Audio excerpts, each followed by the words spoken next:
Pricing your artwork. Pricing your artwork can be one of the most challenging tasks for artists, especially when balancing the artistic value with market demand. It's important to price your art fairly while ensuring you're compensated adequately for your time, skill, and materials. Below is a guide on how to approach pricing your artwork, considering various factors that influence the price decisions. Number one, understand your costs. Before anything else, you must identify the costs associated with creating your artwork. These include one, materials. Calculate the cost of canvas, paints, brushes, frames. For digital artists, this includes software and hardware costs. Number two, studio rent. If you rent a space, divide the monthly cost and the number of pieces you create per month to assign a portion of the rent to each artwork. Number three, time. Keep track of your hours spent on each piece. Decide an hourly rate for your labor based on your level of experience, skill, and the market. Number four, shipping and presentation. If your work involves additional costs for framing, packing, or shipping, factor these into the price. Number two, research the market. Look at the broader art market, especially artists whose work is similar to your style, medium, or size to yours. Observe the following. Comparable artists. Study what other artists at your level charge for their pieces. This helps you understand what buyers are willing to pay for similar art. Art galleries. If you sell your work through galleries, check the pricing structures. Most galleries take a commission, usually 30 to 50%, so account for this when setting prices. Art fairs and online marketplaces. Look at the prices of similar works on online platforms, Etsy, Saatchi Art, and art fairs to see the range buyers are accustomed to. Number three, consider your experience and brand. Your pricing should reflect your level of expertise and demand for your work. If you're an emerging artist, your prices will naturally be lower to those of established artists with a strong reputation and collector base. Emerging artists. If you're new to the art market, it's okay to price your work affordably to build a collector base and increase visibility. However, don't underprice to the point where you undervalue your work. Established artists. Artists with more experience and extensive portfolio and a strong following can price their work higher.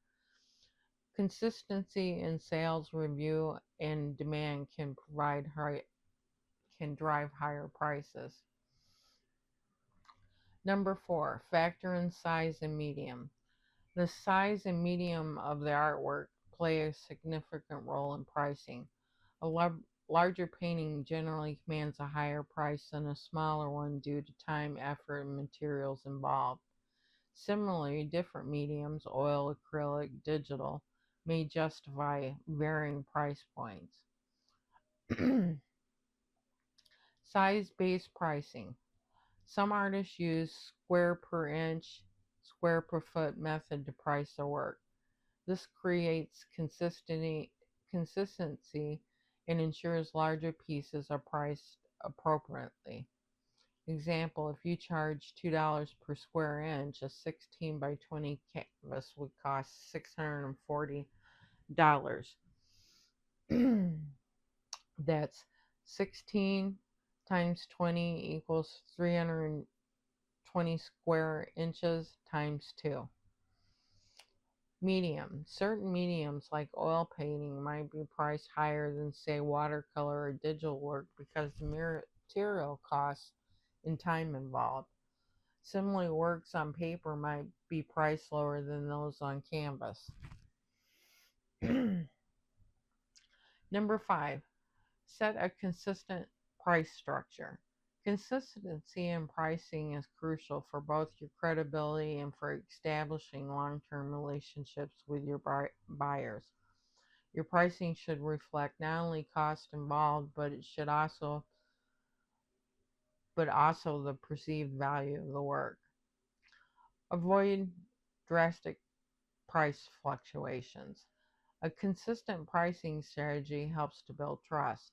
If you regularly prices change prices drastically, it may confuse or alienate potential buyers.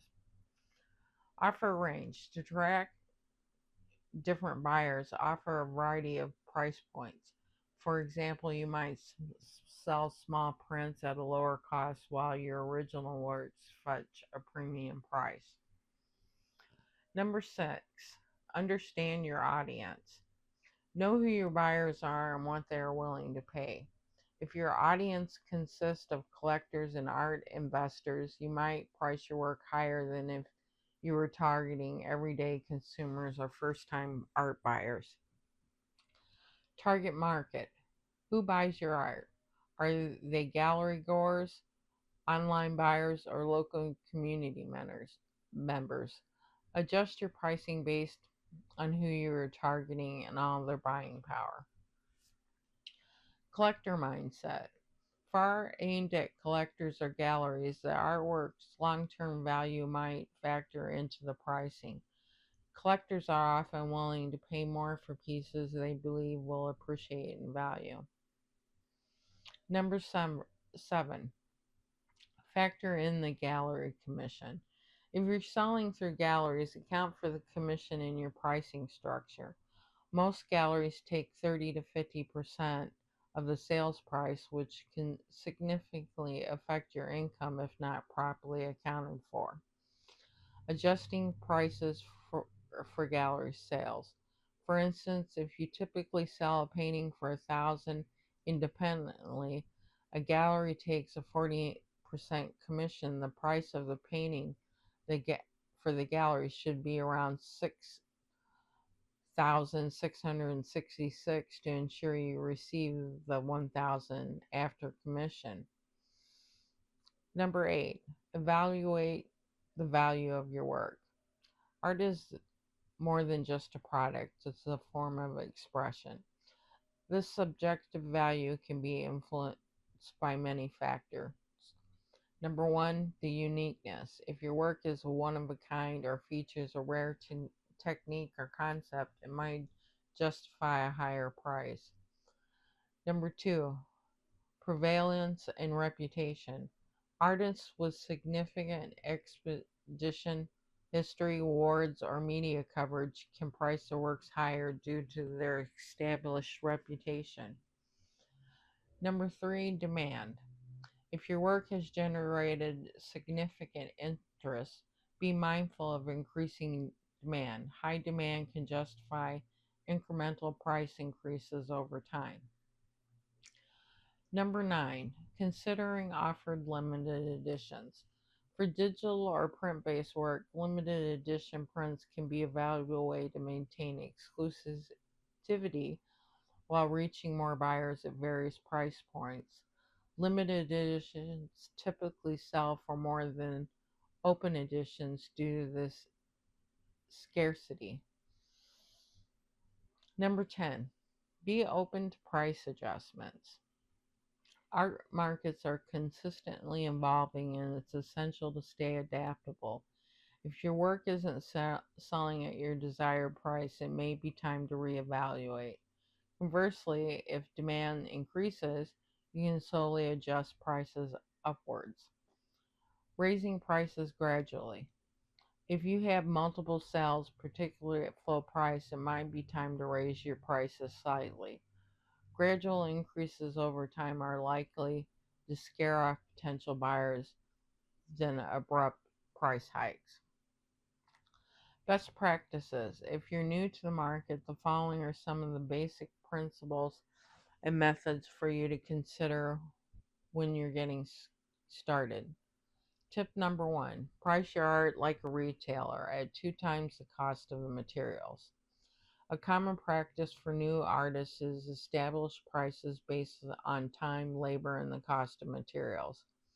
Set yourself a reasonably hourly wage, multiply that number by the hours it took to make the work, and then add the figure to the cost of your materials. For example, if the cost of materials is $50, your hourly rate is 20, and you spent 20 hours creating your art, then your art would be priced at 50 times 2 plus 20 times 20 equals $500. Tip number 2, be consistent in your pricing across channels. If you're selling one work in multiple channels, a brick and mortars, galleries, or online marketplaces, or a personal website or social media account, make sure the price is consistent everywhere. Similarly, be consistent about pricing works within your portfolio. For example, your larger works should be consistently priced higher than your smaller works. A consistent pattern should be established by yourself when selecting pricing. Number 3, broaden your appeal by offering works at various price points. If someone likes your work but can't afford a $3,000 painting, they will find a $500 painting more attainable. You can always increase your prices after you've made some sales and have factual evidence to justify the price increase. Keep records of all your sales and the prices at which you sold works. Remember that it's much better to be competitively priced than to have your work sit unsold. Best practices is to include different price points. Example, I have a large mural I sell for much higher costs than my normal 20-30 by 30 paintings. I always have one higher priced item so clients feel good about purchasing the mid-range price of 5,000. I offer smaller pieces at 1,200. It's also useful to have merchandise and prints for customers that can't afford your original work just yet. You never know who will come back later on and purchase an original piece of your work. Pricing your artwork is a blend of art and business. It's about balancing the intrinsic value of creation with the realities of the art market cost in the brand in your brand as an artist. By thoroughly understanding your costs, researching the market, and evaluating your audience, you can develop a fair and consistent pricing strategy that honors both your work and its values to others. While pricing may feel challenging at first, over time, with careful observation and experience, you'll develop a system that works for you, allows you to grow, and ensures your art is accessible to your audience without undervaluing your craft. Now, you can go to the blog and grab this link, or I'll try and put it in the description below. But I've got uh, a chart set up where people can pick what they want painted or drawn, what medium they want it in, and it spits them out a price. You can go to www.artist-dana.com/commissions HTML to have a look at that, and then you get an idea of what how I'm pricing and how I'm using all the materials and my time all factored in. Today, after you've thought about your pricing, record what your pricings will be in your project book. And that's your task today. See you on the flip side.